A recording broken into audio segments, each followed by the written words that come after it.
tonga aseho tamin'ny fampahalalam-baovao le défi Madagasikara miarahaba tompoka ary manasanao anaraka izany hatramin'ny farany.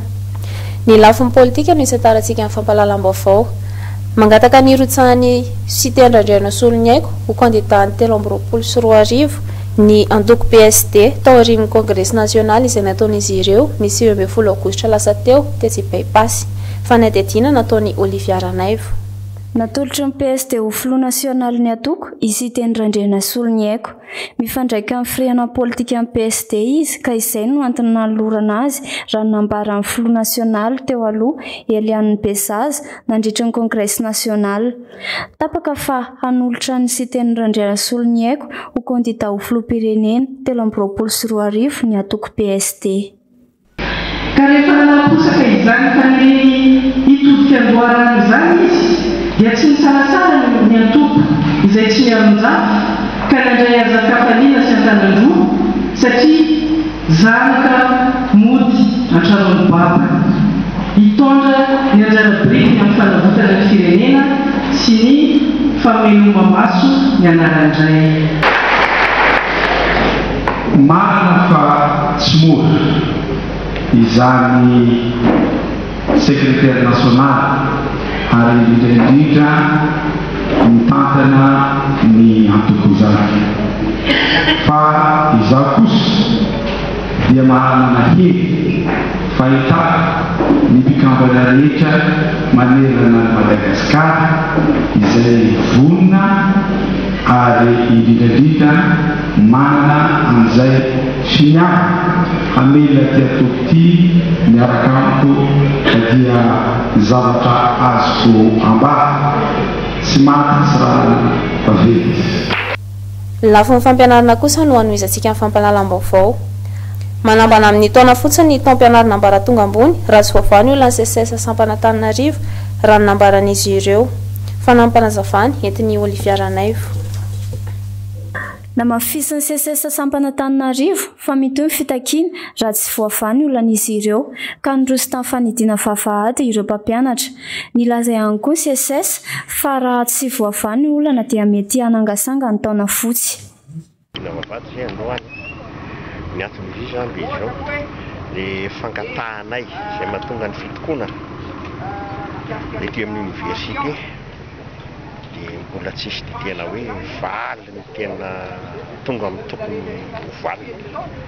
Izay zany ny tena anton'ilay izy fa ohatra ny lasa resaka fotsiny le zavatra dia sy mahatonga ny hoe niditra amin'ny fandrosoana vady ho ao hitako koa zany fa hoe tena misy ny olana ety.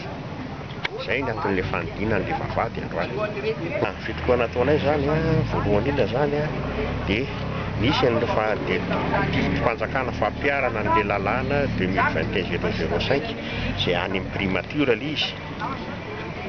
Io zany miandry conseil de gouvernement efa elo ny tany fa hatramin'izao le izy mbola tsy vita ihany. Dia ohatra nisy fakana dossier fikorompahana tamin'izy io tany amin'ny Sabotsy tany tamin'ny herin'ny Sabotsy avy eny voalany tsisy inona indray. Faharoa nisy koa le discrimination zay ataontsika anticonstitutionnel mihitsy nataon'ny fanjakana tamin'le fandoavana an'le ora fanampiny 2018-19. Izany hoe ny tany amin'ny université 10 natao feno ny Antananarivo nanasorana 10 isan-jato. Izany hoe zany zavatra ny fiangarana zany samy malagasy zao ny atao an'izany. Eo amin'ny sehatra ny fanamboaran-dalana kosa miasa amin'ny fitondrana hoy ny Premier Ministra lehiben'ny gouvernement Antsay Christian ary mbola hitoy ny fotodrafitrasa.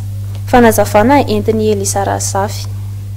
Miasa amin'ny fitondram-panjakana hoy ny Premier Ministra betsaka ny lalam-pirenena tsy nisy fanamboarana nandritra ny taona maro ny fitain'ny fitondrana. Lahara-pahamena hoy izy ny fanamboarana lalam-pirenena faharoa.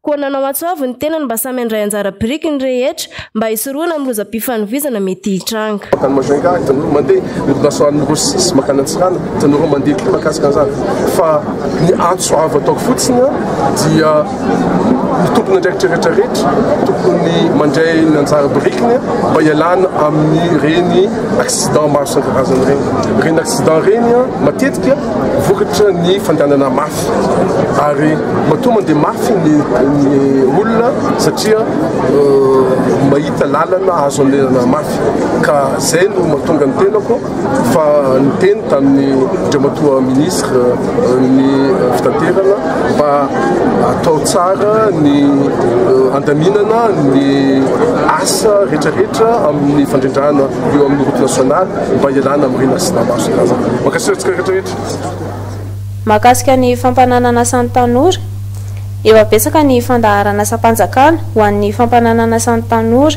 ary mila adevenina izany mitatitra izany Elisa Rasafy. Ny fanomezan'ny atrikasa fahafana mampanana asan'ny tanora izay efa natao tamin'ny volana May taona 2024 lasa teo dia nanantanteraka hetsika fifanakilozan-kevitra ny fitondram-panjakana sy ireo mpiara-miombona antoka aminy izay notroiny Andriamatoa Premier Ministre Saint Christian. Natao izany mba hahafahan'ny tanora manohy ny heviny sy mandraharaha. Nosindrin'ny Andriamatoa Premier Ministre tamin'izany fa tsy maintsy hadevenina ny fandaharana asa-panjakana. Fampanana asan'ny tanora nataontsika tamin'ny volana May tamin'ny taondoandrasy. Ny zavatra misy dia misy fanohizana ireny atrikasa ireny amin'ny alalan'izao atrikasa rehetra izao koa mametraka ny hoe inona daholo no zavatra ilain'ny tanora ary rehefa ny tanora manome ny heviny zava-dehibe zany ary zay no mahatsara zao zavatra zao tokony ankatoavintsika izao cadre programmatique zao ho an'ny fampanana asan'ny tanora sy fahafahan'ny tanora mandraharaha koa zava-dehibe zany rehetra zany ny fitondram-panjakana moa fantatrao manana programme asa marobe ho an'ny tanora fa tsy maintsy adevenina zany ary saoko manokana moa reto mpiara-miombon'andro reto zay manampy tsika rehetra anatin'izany saoko manokana koa reo vondron'ny mpampiasa sy vondron'ny mpiasa ary ny observatoire ny tanora ihany koa zay manampy amin'izao hetsika nataontsika androanjo. Dia izay ary tomboka lasy tomboky vavy no azo atolotra anareo veloma tomboka.